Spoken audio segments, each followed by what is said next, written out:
안녕하세요. 7월 15일 수요일 새벽 예배를 하나님께 올려드립니다. 기도하십니다. 예수님 감사합니다. 목마른 인생, 연약한 인생, 두렵고 외로운 인생이 하나님을 사모합니다. 주여 우리를 만나주시며 폭포수와 같은 그 은혜, 파도와 같이 밀려오는 그 은혜로 우리를 채우시고 평안하고 담대하고 예수님과 함께 동행하는 인생 될 수 있도록 은혜를 베풀어 주옵소서. 어지럽고 혼탁한 세상을 불쌍히 여기시며 주께로 돌아가게 하시고 이 모든 어려움들을 속히 지나갈 수 있도록 하나님의 긍휼을 베풀어 주옵소서. 말씀 가운데 함께 하시고 소망하며 예수님의 이름으로 기도했습니다. 아멘. 오늘 찬양은 308장입니다. 예찬송가에는 없는 찬양입니다. 그런데 이게 조영규 목사님이 가사 쓰시고 했던 우리가 잘 아는 복음성가가 찬송가에 들어온 겁니다. 내 평생 살아온 길. 좀 아시는 분들이 많이 있을 텐데 새 찬송가에만 있습니다. 308장. 내 평생 살아온 길 뒤를 돌아보니 걸음마다 자음마다 모두 죄뿐입니다. 우리 죄를 다신 주의 은혜 크시니 골고다의 언덕길 주님 따라봅니다. 나같이 못난 인간 주님께서 살리려 하늘나라 영광 보자 모두 버리시었네. 낮고 낮은 세상에 사람 형상 입으신 하나님의 큰 사랑 어디에 다 견주리.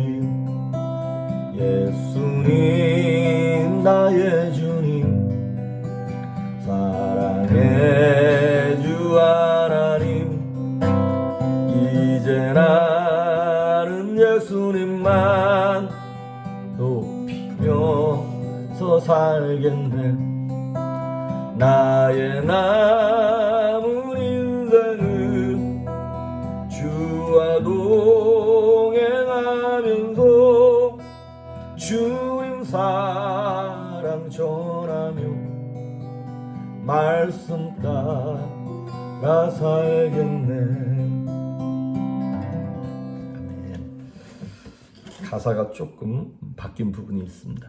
자, 오늘 우리에게 주시는 말씀은 갈라디아서 3장입니다. 우리 어제 내드린 숙제가 갈라디아서하고 에베소서였죠. 오늘 내드릴 숙제는 이제 빌립보서, 골로새서, 데살로니가 전서, 데살로니가 후서. 좀 많죠, 약간 분량이. 근데 뭐 이렇게 짧게 있어서 여러분 놓치지 마시고 계속 읽어나가시면 감사하겠습니다. 빌립보서, 골로새서, 데살로니가 전서, 후서. 자, 오늘 본문의 말씀은 갈라디아서 3장 10절, 11절, 23절부터 25절까지 두 군데입니다. 갈라디아서 3장 10절과 11절 봉독해 올립니다.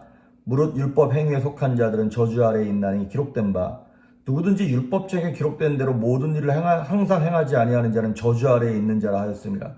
또 하나님 앞에서 아무도 율법으로 말미암아 의롭게 되지 못할 것이 분명하니 이는 의인은 믿음으로 살리라 하였음이니라.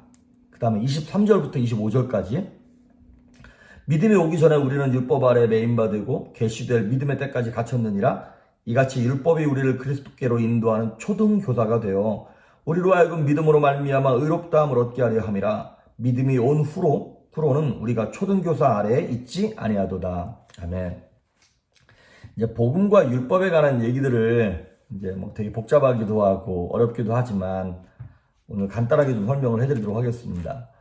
갈라디아서는 사도 바울이 갈라디아 교인들을 향하여 가르치기도 하지만 책망하기도 하는 그런 내용입니다. 왜 그러냐면 이 갈라디아 교인들이 믿음으로 구원받았고 복음으로 구원받았는데 다시 거짓 율법 교사들이 들어와 가지고 아니다, 믿음도 필요하지만 율법도 지켜야, 우리식으로 말하면 착한 행실도 해야 되고 뭐 이런 것도 해야 구원받는 것이다라고 하는 거짓 복음을 전하는 거예요. 그것에 대한 경고인 것이죠.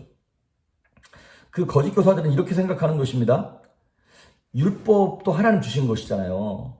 그래서 율법을 하나님께서 인간을 구원하기 위하여 주신 수단이라면 틀림없이 율법을 지킬 능력도 인간에게 주셨을 것이다 라고 하는 전제를 깔고 율법을 지키라고 얘기하는 것이에요. 하지만 율법이 비록 하나님께서 주셔서 의롭고 선한 법이긴 하지만 우리 인간에게는 그 법을 지킬 만한 능력이 없습니다. 여러분, 법을 안다고 해서 자동적으로 그 법을 지키게 되는 것은 아니죠. 만약에 뭐 법을 알면 그 법을 자동적으로 지킨다 그러면 이 사회는 되게 살기 편안한 정말 천국이 되겠죠. 법을 정해놓기만 하고 알려주기만 하면 되니까. 하지만 죄된 인생들이 그 법을 알지만 법대로 살 수 있는 능력이 없는 것이죠. 그래서 우리가 3장을 봤습니다만 2장 앞부분에 21절에 이런 말이 있어요.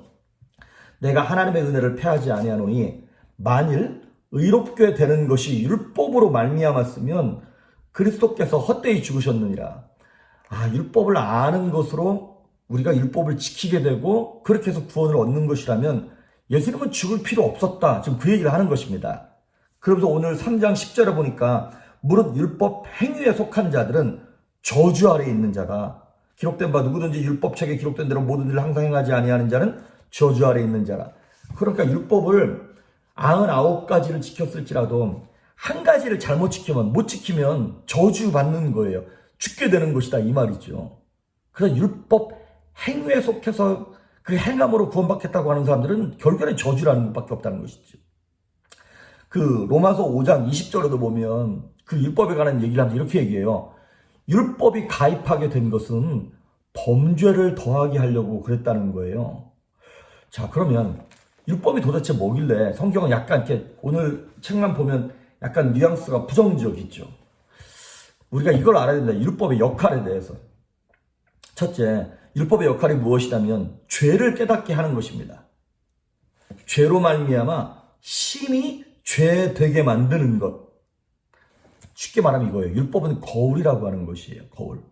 나의 죄인된 모습을 그대로 보여주는 거예요. 얼굴에 뭐가 묻었는지. 여러분, 옛날에 자동차가 발명되기 전에는 마차 타고 다녔잖아요. 옛날에 마차를 타고 다닐 때는 무슨 중앙선이나 뭐 이런 게 있지 않았죠. 그런데 막 차가 생기고 그러면서 이제 자꾸 사고가 나고 그러니까 중앙선을 긋게 되고 그 다음에 뭐 50마일 이상 60마일 이상 넘으면 안 되라고 속도를 제한하는 뭐가 생긴 거예요? 법이 생긴 거예요. 그래서 이 법이 딱 생김으로 말미암아 죄를 죄되게 만드는 거예요. 확실하게 이건 잘못된 거였네. 죄가 무엇인지를 알려주는 것이 바로 율법이다 이 말이죠. 그래서 우리 인생, 우리의 영혼을 보여주는 거울. 율법이 없으면 우리가 죄인인 걸 깨닫지 못합니다. 뭐 삶이 망가지고 이상하긴 한데 그게 뭔지를 모르는 거예요. 근데 여기서 한 가지 반절이 있습니다. 반절. 그게 무엇이냐면 율법은 되게 우리로 하여금 거울과 같은 존재여서 우리의 형편을 보여주지만 그것은 지킬 수 있는 법이 아니라는 것이죠. 우리 상태를 보라고 하는 법이지 그걸 거울을 봤다 그래서 내 얼굴에 더러운 것이 깨끗하게 씻겨지는 거 아니죠. 내가 닦아야 되는 것이죠. 우리가 이제 방을 아니면 마당을 막 빗자루로 씁니다. 그 빗자루가 뭐냐면 율법이에요. 그러면 평상시에 안 쓸 때는 몰랐는데 빗자루로 휙 쓸어보니까 먼지도 많고 머리카락도 많고 막 그것 때문에 막 기침도 나고 막 괴롭다는 것이죠. 생각해 보십시오. 그러면 빗자루가 없으면 죄가 없는 건가요? 먼지가 없는 건가요? 빗자루가 있기 때문에 이 방에 먼지가 엄청 많았다는 것을 깨닫게 하고 알게 하는 것이죠. 그러니까 먼지를 더 잘 보이게 하는 것. 그게 바로 율법이 하는 일입니다. 그래서 로마서 7장 7절에 보면 그러면 율법이 죄냐? 아니라는 거예요. 그럴 수 없느니라. 율법이 아니고서는 내가 그 죄를 깨닫지 못했다라고 사도 바울이 얘기하는 것입니다. 그래서 여러분, 우리는 많은 경우에 율법이 우리를 죽이는 줄 알아요. 아닙니다. 율법이 죽이는 게 아니라 죄가 죽이는 것입니다. 죄 삭은 사망이라 그랬으니까. 그 대신 율법은 뭐냐면 이 죄를 죄되게 만드는 거예요. 우리가 보게 하고 느끼게 한다 이 말이죠. 그래서 율법의 첫 번째 역할은 뭐냐면 죄를 깨닫게 하는 것입니다. 두 번째는 무엇이냐면 얼굴에 거울을 보니까 얼굴에 뭐가 묻었네? 그러면 뭐 해야 돼요? 물로 가야 돼요. 씻어야 될 것 아니겠어요? 그런 것처럼 이 율법은 우리를 그리스도께로 인도하는 법입니다. 그래서 오늘 24절, 25절에 이제 율법이 우리를 그리스도께 인도하는 초등교사라 그랬어요. 사실 이거는 번역이 좀 잘못된 거예요. 초등교사가 아니라 옛날 번역에는 뭐라 그랬습니까? 몽학선생이라 그랬어요. 이건 뭐냐면 옛날에 그 잘 사는 집에는 이제 아이들이 이렇게 태어나고 이렇게 기를 때 집사 같은 사람이 그 아이에게 하나씩 붙습니다. 그런데 이거는 이 사람은 뭐냐면 스승이에요. 선생이긴 선생인데 이 아이에게 뭘 가르쳐 준다기보다는 지식을 전달하는 선생이라기보다는 이 아이를 학교까지 데려다주고 데려오고 안전하게 하고 지식을 전달해줄 스승에게로 인도하는, 그래서 이 아이를 보호해주는 아버지 대신 보호해주는 역할을 하는 것이 바로 이 몽학 선생이었습니다. 그래서 이 율법은 죄로 심히 죄되게 드러나게 함으로 말미암아 우리로 하여금 어떻게 느끼게 만드냐면 우리는 죽었다. 나는 소망 없구나.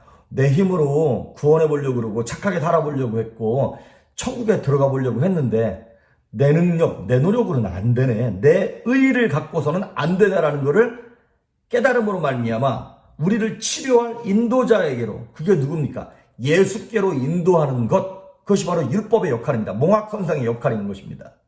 그래서 아까 말씀드렸던 갈라디아서 2장 21절에 보면 만일 율법을 지켜서 의롭게 될 수 있다면 예수님이 십자가에 달려 죽으실 필요가 없는 것이죠. 그런데 율법으로 안 되니까 이제 율법을 대신해서 이거를 고쳐줄, 내 죄의 문제를 해결해줄 누군가가 스승이 필요한 거예요. 그 스승에게로 인도하는 몽학 선생이 바로 이 율법이다라고 하는 것입니다.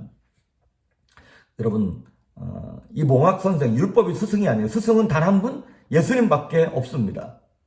그래서 우리가 이제 오해하는 것 중에 하나가 무엇이냐면 율법은 모세로 말미암아 받았고 이 복음, 은혜와 진리는 예수 그리스도로부터 온 것이다라고 하는 요한복음 1장의 말씀을 보면서 마치 모세의 율법과 예수 그리스도의 복음이 서로 대치하는 줄 알아요. 대적하는 줄 알아요. 아닙니다.